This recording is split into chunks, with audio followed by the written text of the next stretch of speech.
Prognosis, presented by DraftKings Sportsbook, America's top-rated sportsbook. Download the app.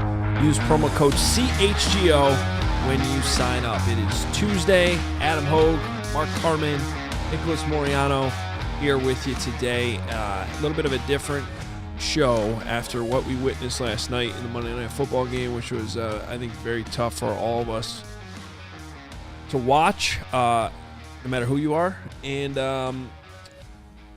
kind of a reminder that some of the silly football stuff that we talk about a lot doesn't always quite matter as much as the life of a player who, and we're all thinking about Damar Hamlin and hoping that he pulls through with all this. Yeah, well, here, look, we're gonna have as honest of a show as we can, which will flow through perhaps different points of feelings and or laughing on the show versus like having serious tones. But I just want to, obviously, prayers for Damar Hamlin. You never want to see anybody in any walk of life end up in cardiac arrest in the hospital. And he, as unfortunate as he was to be on the football field yesterday, he was fortunate to be in the situation where he could get immediate attention and prayers that he can come through this. I just always, when these things happen, I consider you, Adam Hoge, to be a very smart, grounded person. I consider you, Nicholas Moreano, to be the same thing. Like, no, I don't. The whole, this really puts things in perspective. When we're on this show and we're yelling about the Bears need to do X, Y, Z, I just hope that we don't need, there's no perspective needed. It's called sports important. And then there's real life important. This is what we do, and I know that people care about this a ton, and I care about it a ton too, but it is under the umbrella of sports important, which is not as important as real life importance. So, there's so much conversation. When should they play this football game? They should not play this football game. Use NFL tiebreakers, use something. This football game doesn't need to be played because real life importance is going to trump sports importance, and there's no way that you can ask these guys to play this game at any point in time. Nick, get in here, but it was a tragic night for the NFL, and also I don't want to call it a fluke, but it was a very fluky play. This is not somebody who's had repetitive head injuries. This is a young guy making a tackle who got hit in the chest in the wrong way and is fighting for his life right now. It's just a reminder, you guys, of how violent this game can be. Like, that seems like a tackle that you see on every Sunday, right? You see it throughout the entirety of a game, but then that's a 24-year-old who, is fighting for his life, and like you guys were just saying, just hope for the best for him. But it is a reminder of, before you think about lashing out on one of those players, or whatever player it is on your fantasy team or just on Twitter, how about just keep those thoughts to yourself? Because this is a game that they play, obviously it's a game they grow up wanting to become a part of this league, and this is the risk, right? And like you said, Mark, it's not an injury that you're going to see on a typical basis, but it is risky. This game is not meant to be played by everybody. It's professional athletes that do put their bodies on the line. But it's a reminder that it can be a scary sport. And, again, 24-year-old, hopefully Damar Hamlin can come out on the right side of things. And I've seen videos on him, and there was one that, basically 2 weeks ago just saying, you have to appreciate life every single day because you don't know how long everything's going to last. It's like, oh my God, just had, yeah, that's right. But you also don't expect to be in this situation 2 weeks later. And we're going to have a doctor coming up here. Dr. Nikhil Verma has been on the show before. He's a surgeon director. He's the team physician for both the White Sox and the Bulls. Is going to be with us here in 5 minutes to give us the medical side of this. But look, one other, and this is, nobody should be trying to gain moral ground about how much they care about life around Damar, and we're certainly not going to do that on this show. And at the same time, we're prayers up for Damar, and also, from a just living life perspective, this isn't going to change anything in football. Everyone's going to still play football. We're all going to still watch football. We're all going to enjoy when there's violent hits on the field. Like, you have to be able to separate the two and realize that people don't want to live their lives in bubble wrap. And Chris Pronger nearly died on the ice from a similar type of injury, which is a better for the doctor to talk about. This is not really just a football thing. Line drive up the middle that cracks you in the chest like this. Something like this could happen. So, I guess my overall point here is that there's got to be this shouldn't be some like big attack on the sport of football from this particular injury. No. And it's a dangerous sport, and people like to do dangerous things. Here's where I kind of am this morning, and was last night too. We live in a society right now where everybody needs to rush to have a thought on stuff. And I think sometimes you could slow down. And there's 3 words sometimes that are 100% okay to say. I don't know. I don't know if they should play this game. I don't know if they should play these games this weekend. I'm not qualified to, quite frankly, have an opinion on it. Just like last night during the game, they can't play. They shouldn't play. How could you play? What if hypothetically every single Bills player in that locker room was in that locker room going, let's go play for them. Let's go win this game. If that's what they decided, fine. I would have been okay with it. Who am I to say? But I think it was handled extremely well by pretty much everybody involved. The head coaches. For Zach Taylor, because it seemed like they were about to get ready to try to play, and then it seemed like Zach Taylor, the Bengals coach, came over to the Bills sideline, was like, well, wait a minute, Sean, are you sure you want to? And then they kind of like, yeah, let's take a little bit more time here. Let's go to the locker room. And again, it's like you don't need to be in a rush to make a decision. It's okay to, in a moment, say, I don't know what's best here. And, right. And that's fine. Yeah, no one, you're not prepared ever for a moment like that.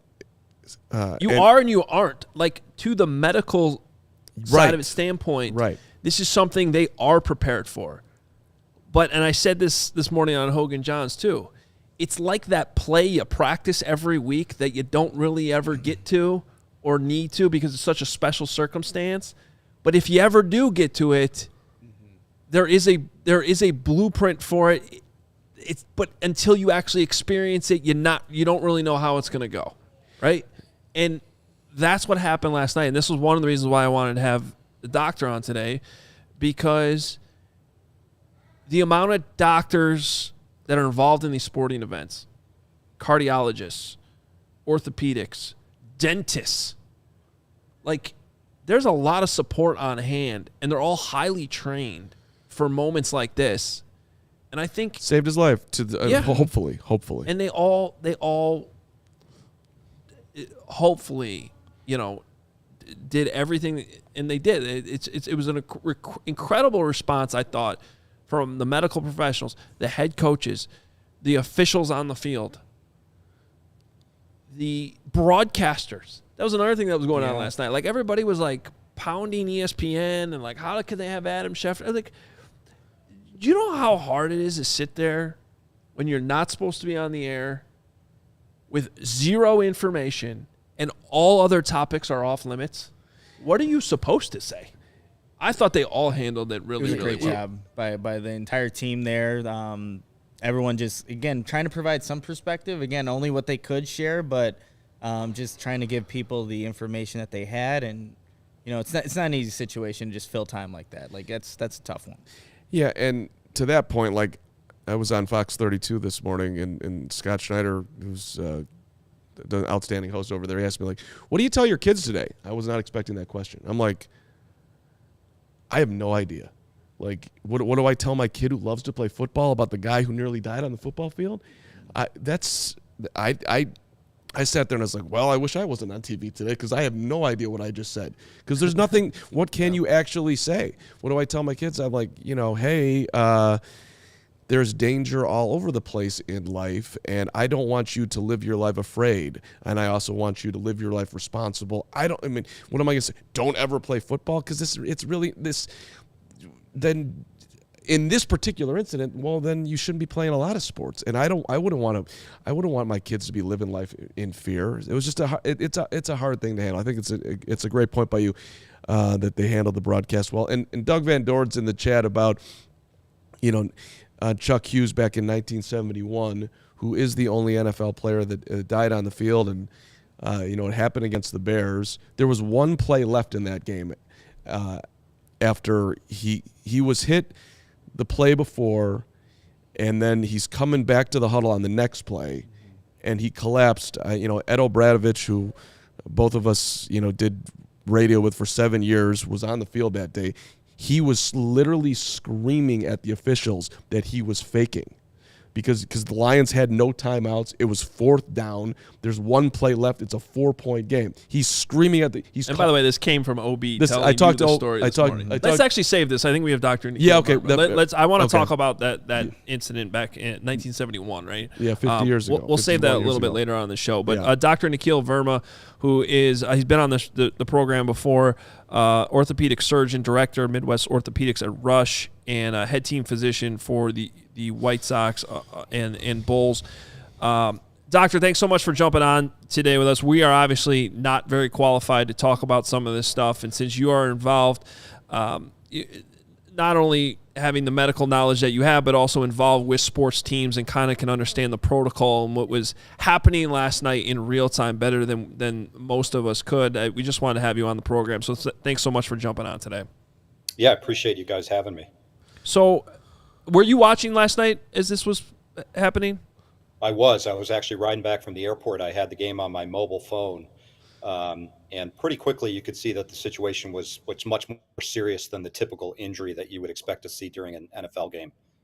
So can you give us an idea of, if you go back and watch it, there's so many, whether they're trainers, doctors, all the people involved, just even whoever's job it is to be on the radio, to call a cart or an ambulance, you could see right away the response time was almost instant. It's actually impressive. I went back and watched it a few times. Can you give us a sense for what's happening there in that moment as the time goes from realization that this isn't just a normal football injury to something that was much more serious?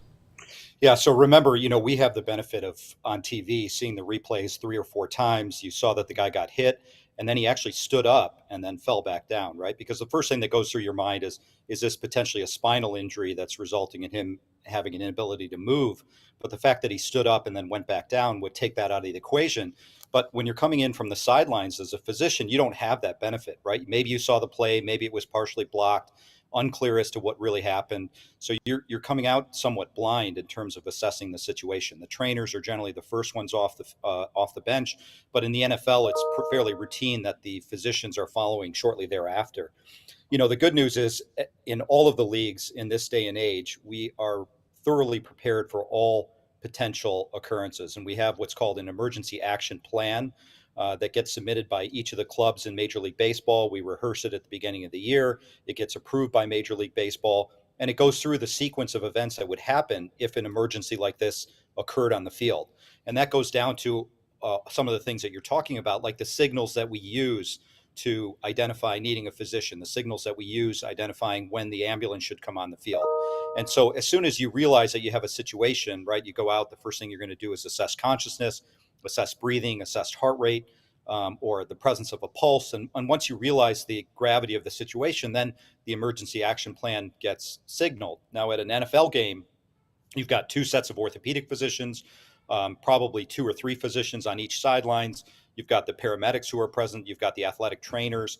And so very rapidly, all of those resources are mobilized to provide the best care to the athlete. The one thing that's special to football is the guys are wearing helmets, which provides a significant problem in that, again, as I said, when you go out there, it's really unclear sometimes as to what was the extent of the injury. And so you've got to be very careful about the cervical spine. Even though the player may be unconscious, you can't assume that there was no cervical spine injury. The trainers all carry what are called trainers' angels, which are essentially clips that we use to be able to quickly unfasten the face mask, and that allows easy access to the airway and precludes us from having to remove the helmet which could actually compromise a cervical spine injury further. So the steps are, assess the patient, recognize that in this situation he was likely unconscious. You're checking for breathing, you're checking for a heart rate, and then as soon as you see that those two are absent, and it's unclear in terms of when those became absent in this case, then you're triggering the full emergency response protocols. So, Dr. Verma, would you call this a football injury? I think it's unclear at this time, right? There are a couple things that come to mind. Let's assume that there wasn't a spinal injury in this case. It looks unlikely based on what we saw in the film. Nobody can say for sure that that's not a portion of it, because if you have a high cervical spine injury, that can actually impair the ability to breathe. That can then trigger a cardiac arrest. So that's a possibility. I think that's unlikely based on how quickly they started CPR rather than simply providing breathing support, which they would do in a cervical spine injury. So let's assume that that's not the case. There are a couple conditions that could be triggered here that are partially football related. And I say that because they're not specific to football, but of course they can occur in any sport that requires significant athletic endurance and or impact. The first is a condition that's called commotio cordis. That's basically an impact directly to the chest. That can be a baseball, it can be a hockey puck, it can be, in this case, maybe a helmet or some portion of the other player. It's a very specific impact to the chest that results in a cardiac arrhythmia. So the heart goes into an abnormal arrhythmia. It's no longer able to pump blood, and as a result, the player becomes unconscious. The second condition are various heart conditions that can occur that can create arrhythmias during stressful situations. That can be running, on the basketball field, it can be a triathlete, could be a football player. So again, not specific to football, but specific to the endurance. The most common one that we see, particularly in younger athletes, particularly African-American athletes, is cardiac hypertrophy. And that's a condition where the cardiac wall thickness gets too big, and it can lead to electrical abnormalities that can create this type of situation. We had a DePaul athlete earlier this year that went down with a cardiac arrhythmia related to that in the basketball arena. Now, at the professional level, we screen for that. We screen for that with EKGs. We screen for that with ultrasounds. So most of these players are screened out for having a significant cardiac hypertrophy situation. But you can still have various abnormalities in your heart that can trigger an arrhythmia, either based on stress or endurance or an abnormal impact or something of that nature. And unfortunately, as much as we do to try to screen for these conditions, we can never make that risk zero. I realize, it's delicate here, even speculating on what it could be. But given the fact that there was a shot right to the chest, it at least led me down a research standpoint last night of reading about, you said it was commotio cordis, right? Correct. And I was reading. I'm always trying to be careful about what I read, which is one of the reasons why we had to have you on here to give us your expert opinion. But I was actually reading this relatively common sometimes in baseball, even at the youth level, with kids taking a shot to the chest, and it sounds like it's just almost like bad luck, like at the exact wrong millisecond in the heartbeat. Can you give us a better idea of what causes that, whether that's what happened here or not? Just in general, it seems to actually be an issue in sports. Yeah, so the two common sports that we would think about it more is hockey and baseball, where there's a puck or a ball that could impact. And I think there was actually a case of it in professional hockey at one point. And I heard this morning that the player that was involved tweeted out best wishes to this injury situation and actually recovered fully. So I believe that was Chris Pronger in 1999. Yeah. That's right. And so it is a condition that actually can be reversed if treated immediately. But as you said, it's basically a direct impact of a sufficient force directly to the chest, impacting the heart at a specific point in the heart rhythmic cycle that causes the heart to basically go into an abnormal rhythm where it's not pumping rhythmically anymore and can no longer effectively push blood through the circulatory system. So it leads to a quote unquote cardiac arrest, which then requires CPR to temporarily provide blood flow, and then usually an AED or another thump to the chest that would allow you to correct that rhythm. Now, in today's day and age, unlike in the 1990s, the paramedics and the trainers, we all have direct access to what are called AEDs. An AED is an automatic external defibrillator. So if you all remember watching ER, years ago when these shows started to come on board, you would see the two shock handles in the ER. They'd put them on, they'd say clear, and they would shock. What these devices do is it's a battery pack device. You put on 2 pads onto the chest into the correct locations. Everybody stands back. The machine itself will assess the rhythm, determine if a shock is necessary, because some rhythms respond to shocks, other rhythms may not, and then we'll administer the shock automatically if necessary. And they've been revolutionary in terms of saving lives, not only in the professional sports environment, but you'll see them at malls and airports, and all of our paramedics carry them now, and they're really responsible for saving multiple lives of acute cardiac arrest, because the name of the game is time. And the more quickly you can establish a rhythm, the more quickly you get blood flowing again, the more quickly you provide oxygen to the brain and the other organs. The brain is the most sensitive, and the more likely you are to be able to revive somebody and to allow them to regain full function. So I think the question here is, what triggered this cardiac arrest? Was it a cardiac abnormality? Was it potentially related to a C-spine injury? Was there some undiagnosed or unclear abnormality in his heart that nobody could or would be able to recognize other than an event happening like this? And then the big question is, how quickly were they able to get him back into a normal rhythm where they could reestablish perfusion? And are there any remaining deficits related to that, which are typically brain related? Now, the problem why we're all struggling for updates at this time is it's very hard to assess injury to the brain, right? For what I do, if you've got a knee injury or you've got a bone injury, I take an x-ray, I take an MRI scan, and I know immediately, okay, he's got an ACL injury, he's got an MCL injury. I know exactly what's going on. With the brain, it can be very difficult to determine the degree of what's called ischemic injury. And ischemic injury means essentially lack of blood supply to the brain that occurs because of lack of perfusion to the brain. And that can sometimes take days or weeks to identify exactly what was the level of injury, what is the significance of that injury, and what is the prognosis for recovery. And so at this point, it's generally supportive care, doing all the things we can do to try to prevent inflammation, to provide adequate life support, and to let the injury declare itself so we can get a clear focus on what the prognosis will look like. Doctor, real quickly, I want to go back to what you mentioned, the emergency action plan.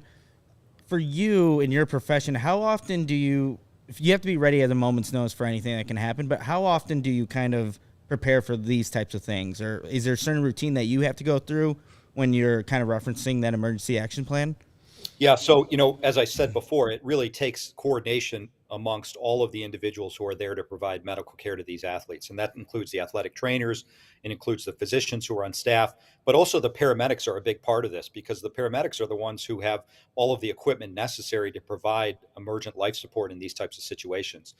And so we have the good news is, in situations like this, you generally have long-standing groups that have worked together for a long period of time, right? It's not as though there are foreigners working together for the first time on the field in this situation. So we have it in Major League Baseball, and I would assume it's very similar in the NFL. We have a written emergency action plan. At the beginning of each season, we go through a group meeting. We walk through the emergency action plan. We make sure that the paramedics are there. We know where they're located. We review the signals. We review the quickest access to the field, because in baseball, we're not actually on the sidelines most of the time, the way that they are in football. So everybody's movements and how we're going to proceed are orchestrated, all the way down to, if we need one ambulance and there's a second player injured, where does that second ambulance come from? Who replaces them? How do we make sure that additional athletes, if injured, are cared for? Collisions may happen where you've got 2 or 3 athletes that go down at the same time. So it really is a careful coordination to make sure that if and when the event happens, and these are, once in many occurrences events, you've still got to be prepared, because you've got literally seconds to minutes to make the right decisions.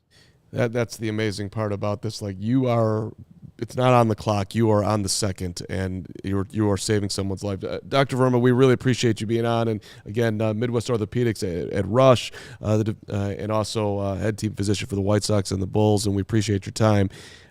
This is a little two-parter here. So there's a doctor on Twitter, who I'm assuming is a real doctor, Craig Spencer, says, as an ER doc, I can 100% tell you that after cardiac arrest, CPR, and defibrillation, there is no way any provider will say Damar Hamlin is okay anytime soon. So there's that. And then they waited for his mom to come down to get in the ambulance to take him to the hospital.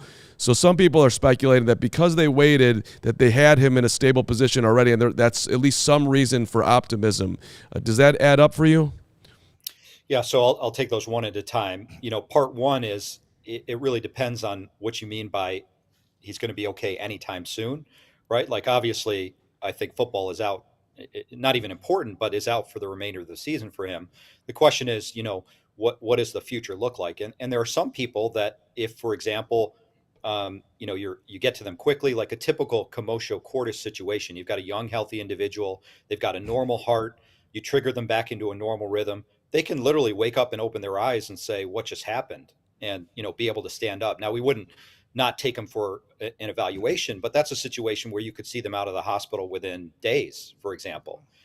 The flip side is, again, we're speculating on what the condition here is, but the critical factor is going to be how long was it that he was undergoing CPR, did not have great blood supply to the brain, and was there any actual irreversible damage that occurred there? And unfortunately, until we know that, which may take days to even weeks, we're really all speculating on what the future may look like. Obviously, we're all hoping for the best for Damar, and we're hoping that he makes a full recovery. Football is secondary, but it's really even hard to speculate in terms of what may be the prognosis for him in terms of returning to daily life, normal functional activities, and those types of things.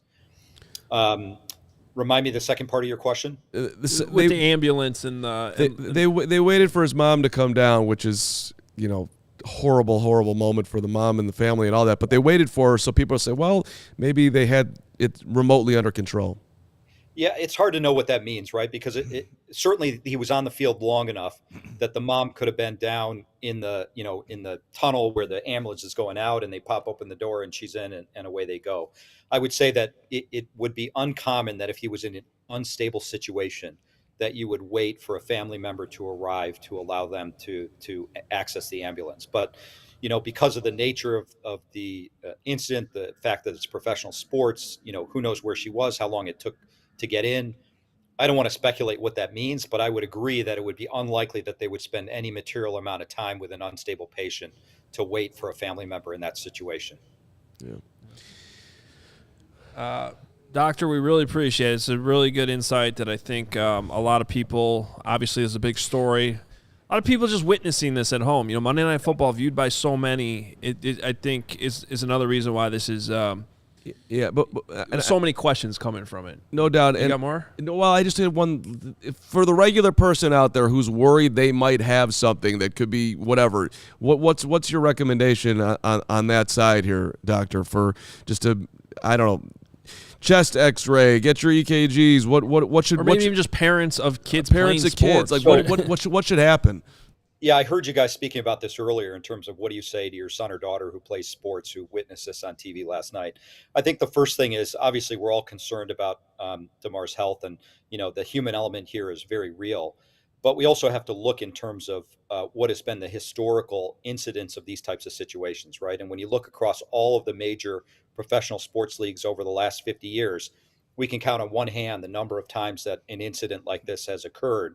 And even if you expand it to the NCAA and other situations, these are events that occur once in 5 or 10 years. And if you think about the number of snaps and the number of games and the number of game minutes that get played, you can never take the risk out of sports. But this is akin to getting hit by lightning or, winning the lottery. This is not an event that we would anticipate being a significant risk to any of our youth athletes who are out there. And so I don't want people to get misconstrued into thinking that this is a high risk to their individuals. They probably have more risk being driven to school every day for a motor vehicle accident than they do being on the field, getting hit at the right moment and having this occur. So I think perspective is helpful here. When it happens, it's obviously devastating to that one individual, but I don't think it should create undue panic amongst us. The second class is kind of the weekend warriors. It's guys like us who want to be active on the weekend.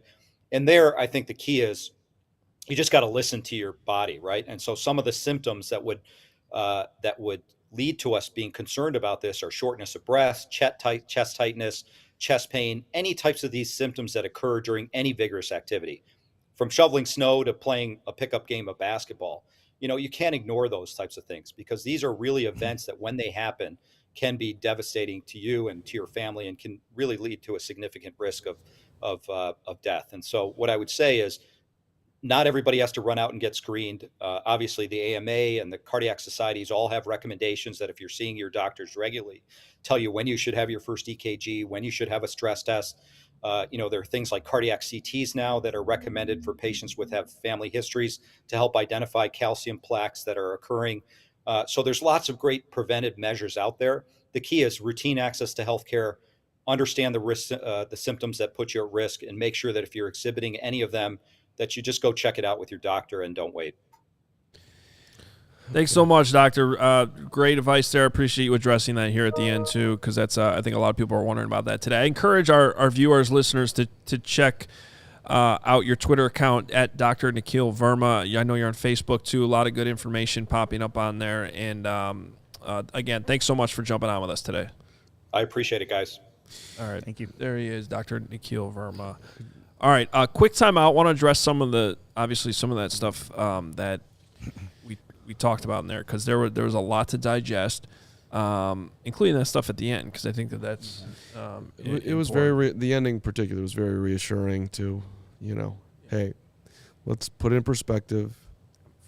As awkward as it is, we need to thank the people that help support the show on a daily basis and allow us to be here and produce this for you. And of course, that starts with DraftKings Sportsbook, an official sports betting partner of the NFL, our go-to when betting on the NFL this holiday season. Right now, new customers can bet just $5 on any NFL team to win their game and get $150 in free bets if they do. Check this out right now. Everyone can earn up to a 100% boost with DraftKings stepped-up same-game parlays. Go to the DraftKings Sportsbook app, place a same-game parlay, and combine multiple bets like which team will win, player props, point totals, and more. The more legs you add, the bigger the boost, the bigger your shot to win big. Download the DraftKings Sportsbook app now. Use code CHGO. Place a $5 bet on any NFL team to win their game and get $150 in free bets if they do. Only at DraftKings Sportsbook with code CHGO. Minimum age and eligibility restrictions apply. See show notes for details. And I have to tell everybody about Athletic Greens. This right here, if you're watching the show, this is actually the container that I put my Athletic Greens in every day. Solid and sweet. But with one scoop of your AG1s, you are absorbing 75 high-quality vitamins, minerals, whole food source, superfoods, probiotics, and adaptogens to help start your day off right. This mixture of greens helps your immune system, gives you energy, and improves your focus. And that's why I take my Athletic Greens, and you should too. What's awesome about Athletic Greens is that it costs less than a cup of coffee a day. Also, it helps support better sleep quality and recovery, which we all definitely need. So no need for a million different pills and supplements to look out for your health. And to make it easy, Athletic Greens is going to give you a free 1-year supply of immune-supporting vitamin D and 5 free travel packs with your first purchase. All you have to do is visit athleticgreens.com/CHGO Bears. Again, that is athleticgreens.com/CHGO Bears to take ownership over your health and pick up the ultimate daily nutrition insurance. This just in from the NFL, by the way, answering a question we were discussing earlier. Just got this in my inbox. Official statement from the NFL. The NFL continues to be in regular contact with the medical team caring for Damar Hamlin and also the Bills and Bengals organizations and the NFL Players Association. After speaking with both teams and NFLPA leadership, NFL Commissioner Roger Goodell informed the clubs today that the Bills-Bengals game will not be resumed this week. The NFL has made no decision regarding the possible resumption of the game at a later date. The league has not made any changes to the Week 11 regular season schedule. Week 18. What did I say? 11. Excuse me, I don't know what I said. Doesn't matter. I'm literally reading 18. That's, these things happen. Brains are weird. With the Week 18 regular season schedule, we will continue to provide additional information as it becomes available. So there you go. I think logical decision there. The Bills flew home last night, which told you right away it wasn't like this game was going to happen tonight. And there's also a chance that based on what happens this weekend, the game might not matter that much for the playoff seeding or anything like that. So they might not need to play it. It's kind of not that it's the same thing, but you know how in baseball you have games that get postponed and then you push them back to the end of the year. You realize it doesn't even need to be played. This is a little different. It's football. There was actually a lot on the line last night, which is a whole different discussion for a lot of different reasons. But there you go. There's the latest update from the NFL office. Yeah, and do we have from the family of Damar Hamlin? Is that we do. Yeah, right here. Yeah, this was released about an hour ago. So this is, I mean, the family, First of all, like when you read up on Damar, I just try to humanize it a little bit. I mean, here's a guy who, who grew up in Pennsylvania, played at Pitt, has done a ton off the field. There's been millions of dollars donated to his Toys for Tots. Just try to. I saw in the comments they're like, would you guys do this for a regular Joe? In the terms of the NFL, Damar Hamlin is a regular Joe. Nobody I was sitting there doing scouting reports on Damar Hamlin like he was Tom Brady yesterday. I mean, this is just a regular guy playing football that you would not recognize walking down the street. Now, to what Adam was talking about earlier, the fact that it happened on Monday Night Football with the entire focus, the entire sports world basically watching that, except for Matt Peck, Big Dave watching the Bulls game, which is a good thing we don't have to talk about that today.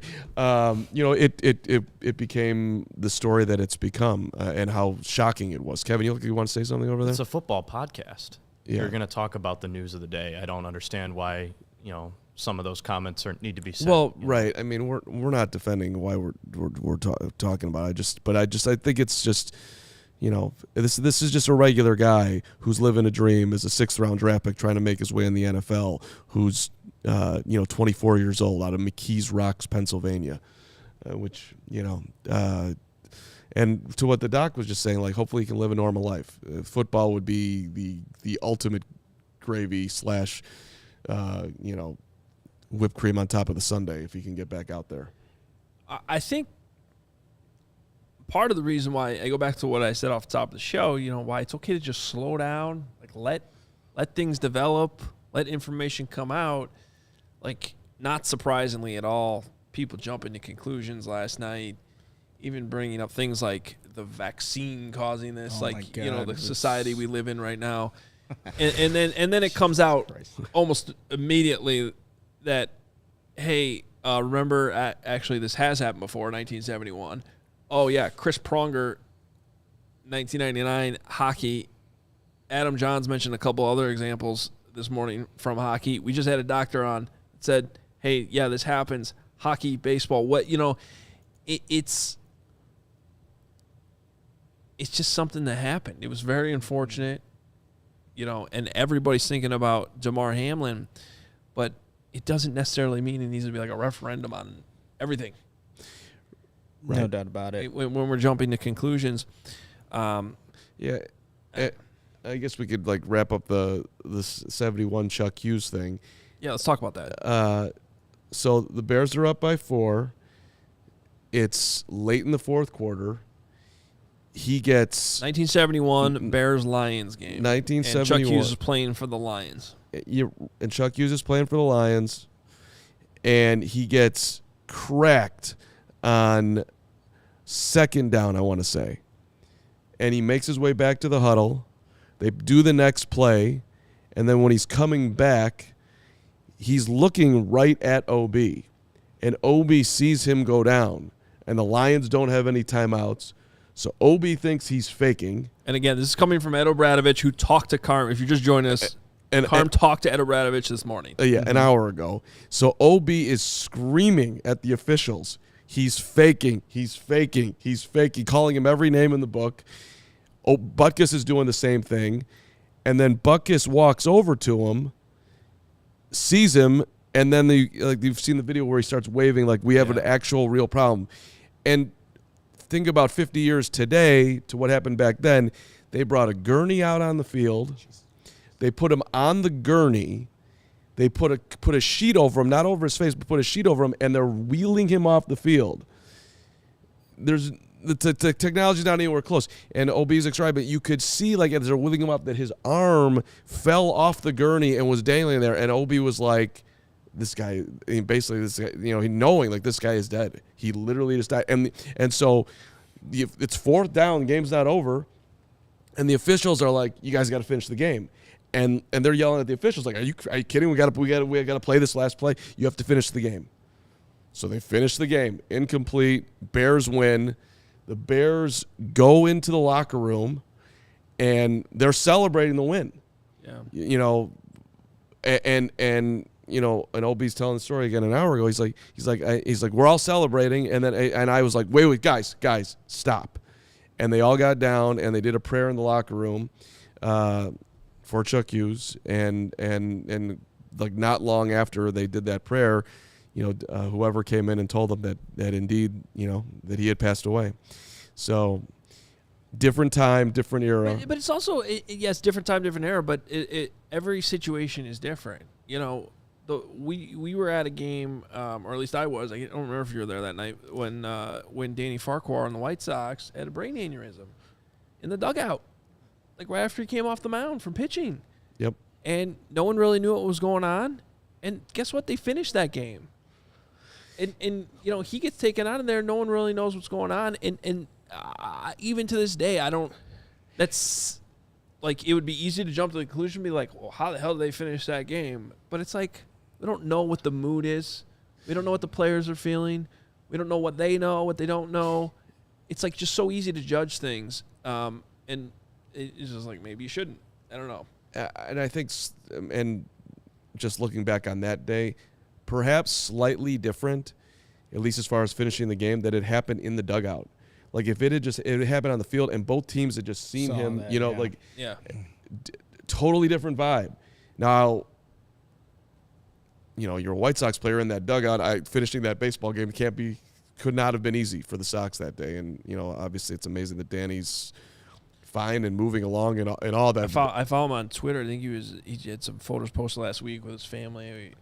Skiing, I want to say, or something. He made a comeback all the way to being a AAA player. Yeah, it's pretty incredible. And that's why you guys like telling those stories of how it happened before, seeing what happened last night, how quickly the medical team, everybody responded so quickly. It's just you give your props to that everybody who's involved to get Damar Hamlin the help he needed at that moment, because again, it's seconds, milliseconds we were talking about with the doctor that they have to kind of correct whatever's going on with whatever player. So that's exactly why they're there, to help save lives. Those moments. We unfortunately went through this earlier this year with Hub Arkish at House Hall, and that was another incident of an amazing. And again, it's save the of response, and that wasn't on the field in front of everybody. It was out in a parking lot where there was a little bit of delay of, someone being in the right place at the right time and seeing him, but then bam. And, it's not really my place to go into all the details, but a lot of this has been reported, so we'll just kind of go off of that. But the response time from Bear Security, specifically John Tarpey, who literally saved Hub's life. And I was having a conversation with him to give you a better idea what the doctor was talking about too, with the way this technology's come from, what they're prepared for, how better it is. So I want to say Tarpey said that there's 12 different defibrillators in the building. Wow. And more at the Walter Payton Center. And like you heard Dr. Nikhil Verma tell us earlier about how those machines can basically work themselves now. They test the heart rhythm. They see whether or not the shock needs to be administered, and then it'll do it. Well, that requires a battery that works, right? So it's just like a smoke detector. You got to replace those batteries. They're not cheap. You got to go around every, I don't know how often it is, but make sure they're all working at any given time. So if anything ever like that happens, you're ready. There you go. And it's just. It's insane. For those who don't know, the Walter Payton Center is the indoor facility where they practice. And, then there's the whole office structure. And Hub was, and the parking lot is kind of, I don't know, it's like a triangle. And as you see, there's a tweet from Arthur Arkish, Hub's son, praying for Damar Hamlin, whose situation is eerily close for us. Dad's life was saved by first responders with CPR, defib, and we're so hopeful the same level of heroism and courage helps create another miracle. That's awful nice from Arthur. The Hub thing, I was walking with him. You saw me literally a couple of days before that happened. And I didn't know Hub's story, that his dad had started Pro Football Weekly and that Hub was getting out of college at Michigan, had no interest in going into the business. He wanted to go out to California and be a zookeeper, basically. So he's telling me this whole story. We're walking back, and but this was him telling you all this. Yeah, this is literally a couple days. He's like, but the business was not doing well. My dad asked for my help, and I don't think I'm talking out of turn here at all.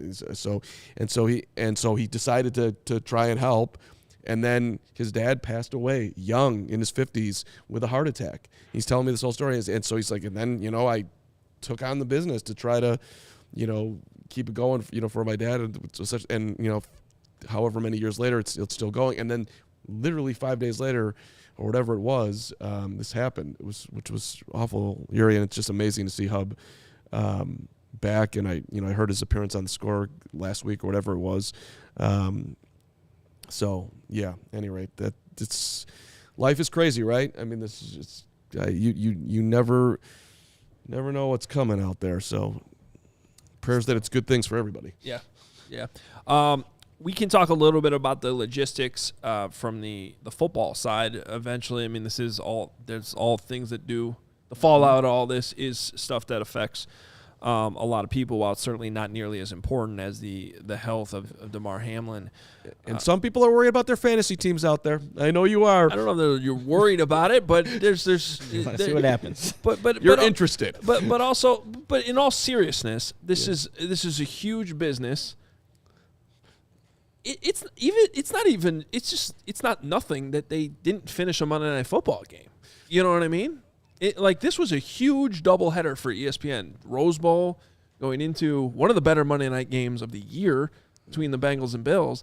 It's obviously the right decision, 100% handled well, but there's a lot of answers that still need to come out, a lot of questions that are still lingering for many different reasons. So I think we can fairly address some of that. It would have been insensitive to do so off the top of the show. But real quick, though, our friends at ComEd want to make sure you know about the ComEd Energy Efficiency Program, which is committed to helping families and businesses in the communities we serve manage energy usage and lower energy bills now and into the future. ComEd offers a wide array of incentives on lighting and other efficiency upgrades to commercial, industrial, and public sector customers of all sizes across our territory. Customers can inquire about how to upgrade outdated lighting to energy and money-saving efficient LED lights, learn more about network lighting to operate your lights through your mobile device, and track your facility's energy usage, and more. Incentives have recently increased for indoor-outdoor lighting and network lighting controls, making these projects even more cost-effective than before. Visit ComEd.com/poweringbiz now to start saving money and energy to start a project. Contact us at 1-855-433-2700. For more information, you can email business at ComEd.com or public sector at ComEd.com. I don't know if that was actually an E, but there you go. You stole my read. That's a major. There was we would have been going for 5 more minutes at least before you realized you had to do it. Oh, so it was intentional and well done. And no, good job.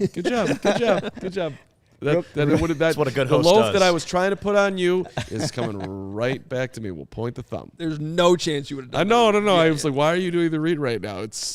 We're not even close to that part of the show. But you were right. We're actually 10 minutes late for that part. Yeah, of the it's show. 12:49. I got it. So I'm going to really quickly tell everybody about Shady Rays, which are premium polarized shades featuring world-class optical clarity, substantial durability, and styles cater to everyone and every lifestyle. The best part about Shady Rays, they have the most insane protection program in all of eyewear. If you lose or break your shades on day one, they told us that they will send you a brand new pair, no questions asked. Even with that strong of a protection program, they still manage to make quality that I can tell you, holding my hand seems just as good as any expensive pair that I've ever worn. Shady Rays customers seem to agree with over 200,000 5-star reviews. Exclusively for our listeners, Shady Rays is running their deepest deal of the season. Use code CHGO for 50% off 2 or more pairs at shadyrays.com. Buy one, get one free. You get 2 pairs for as low as $54. Redeem only at shadyrays.com, where you can find all the newest and best shades. So we're actually going to sneak in a little bit of Bears talk here at the end, react to some of the stuff Eberflus said yesterday. But real quick with the standings, it is interesting because both the Bills and Bengals still had a shot at the number 1 seed. And essentially, as it stands right now, if this game doesn't get played, Buffalo is a half game behind Kansas City. Kansas City's 13-3. The Bills are 12-3. They haven't played as many games now. which if I think I talked about this. I was on the show or not on the show, how it was kind of ridiculous that they put the Chiefs on Saturday because that game would end up impacting whether things mattered on Sunday with a few different games, including the Patriots. Who do the Patriots play on Sunday? Yeah, hold on. They play Buffalo. So Buffalo would potentially not have to play their starters because they have nothing to play for, which would basically put the Patriots into the playoffs. Right. A lot of moving pieces here. Now it's even more complicated if we're going to take a game out of the standings. If you don't play this game, Kansas City, the way I'm looking at this right now, clinches the 1 seed just by winning Saturday. That's correct. Which is why they shouldn't do it that way. So you think the game should get played at some point? No, I don't think that. I think they should honestly, in this particular. If it was me, I would do the standing. I would do the playoff seedings as it was going into this week. That's what I'm saying. Yeah, but I'm saying like the games that didn't happen there. I'm not going to give the. I'm going to say going into this week before Buffalo and the Bengals were supposed to play. What were the standings? And that's how I would do the top half. Like this is where it ends. Buffalo would have been the 1, right? They wouldn't have been the 1. Kansas City would have. So okay then. So then however it was, my bad.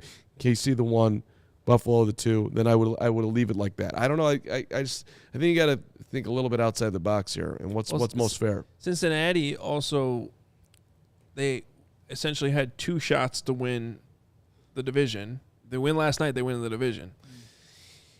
You're basically taking away one of those shots, and now they have to beat Baltimore on Sunday, which is a little bit easier actually. Just from it is, yeah. You know, looking at the teams. Just going to the next game, but I still don't know that it's necessarily fair. You can also say, so what? This is bigger than football. You know, it's not going to be fair. It doesn't. Yeah. Well, Adam, what you were saying at the top, like we don't have to know this answer, but this is this week coming up, and the NFL is probably going to have to figure out something in terms of figuring out the seedings, right? Yeah. Like they don't have a large timeline to try to figure things out. So it'll be interesting to see what the league ends up doing because, like you said, there is a business that's still being handled here outside of obviously what happened. And the trickle down is real. Like, let's just have a real conversation right now. I mean, obviously, the most important thing is Damar Hamlin. We are all establishing that off the top. But, I mean, from just playoff seeding, remember, these players are all trying to win a Super Bowl at the end of the day. And this stuff impacts all of that. Because if you just don't count this game, the Bengals automatically lose a shot at the number 1 seed. I think regardless of what the Chiefs do. Because the Bengals would have needed both wins. Yep. So, and, you know, that I don't know. That's tough. The division, that's tough. And we're just talking about a football standpoint. Now you start talking about gambling money. All the little stuff, yeah. Doesn't necessarily matter. Fantasy football money, which doesn't necessarily matter. But we're also all fans, and there's a lot of people sitting around there wondering, like, okay, well, what's going to happen here? What's fair? Well, how do you handle it? And the fantasy leagues, which is interesting, is like you get to be your own level of creativity on what is fair. Do you give the average scores? Do you give credit to the backups? Who would you have moved up if that person wasn't available? I know that these are conversations that I'm sure you're having. You're more of a fantasy guy than I am. There's a lot of different ways you could do it. Do you add on another week and do it that way? If those guys are actually playing. The other part about that is if it's the last week in the season and we're giving you that, but maybe the guy doesn't play. Maybe it doesn't matter anymore. Maybe right. It's very complicated. Right. You could donate all your league pot to Damar Hamlin's charity if you want could to. do. There's a lot of ways to do it. That's another great, maybe the best idea right there from Kevin. So you can just be really terrible at fantasy like me, and you don't have to even worry about this situation because I'm nowhere near the playoffs. So. And by the way, I was not, I needed to work out last night. So I was working on my tennis game, shockingly, with a ball machine. And I was like, the forehand doesn't feel right. I'm going to send a Twitter video to Brad Gilbert and have him break it down. And so I clip out 17 seconds of me hitting the forehand. I'm trying to hit it out in front. I'm late. It doesn't look good. I sent it out, and like I wasn't paying attention, and like 2 tweets came over the top, like read the room, Carm. Oh. And I was like, and then I start scrolling through. I'm like, Oh, delete, because I it's I didn't do anything wrong. Yeah. But I also didn't know didn't. what was going on, I too. just like that. That's the whole thing. Like the morality police out there. Like everybody's got to calm down a little bit. Yeah, I agree, and that's Bragg's chiming in here. In my league, the guys in the championship agreed to split the winnings, which was $1,800. There you go. There you go. Nice.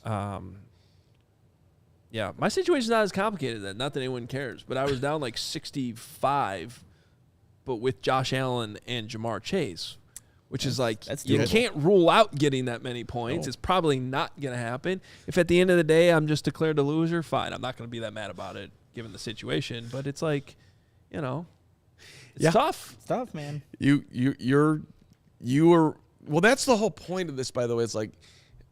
In response to what Bragg just said, I wouldn't feel right splitting it, being down that much. Yeah, You know what I mean? Like I wouldn't feel like that's fair to him. You have 2 capable players for that. And this is like the rewinding back to the start of the show. You have to be able to separate sports life from real life. We all know that whether Hoge gets paid in his fantasy league is completely and utterly irrelevant when it comes to real life. Mm-hmm. And okay, we also have all signed up for, I know what you're doing out there is extremely dangerous, Yep. and go out there and entertain me, and also let's have what you're doing, impact my wallet at the same time, which, by the way, kind of does matter because money matters in this world. So I don't think this should be that difficult of an understanding that. No, I'm with you.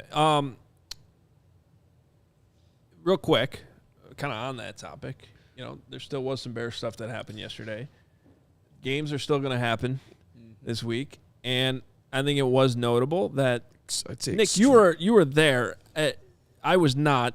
Coming off of the tweets that were coming out and things like that, it sure seemed like Matt Eberflus's tune on playing Justin Fields changed based on what he said Sunday in Detroit in a press conference I was at, where it seemed pretty clear if he's healthy, he's playing. So my response to that was either, okay, now they're going to meet Ryan Poles, Matt Eberflus, and maybe their tune's changing, or is he dealing with an injury? It could be a little bit of both there, Adam, but like the tone that you talked about Sunday after the game to Monday afternoon definitely changed because Eberflus is kind of backtracking because here's the direct quote. Like I said, we're working on that on everybody, including Justin. We're going to visit with Ryan Poles, the rest of the coaching staff. The health of the football team, the entire health of the team to me is where we were 2 weeks ago is different than where we are now.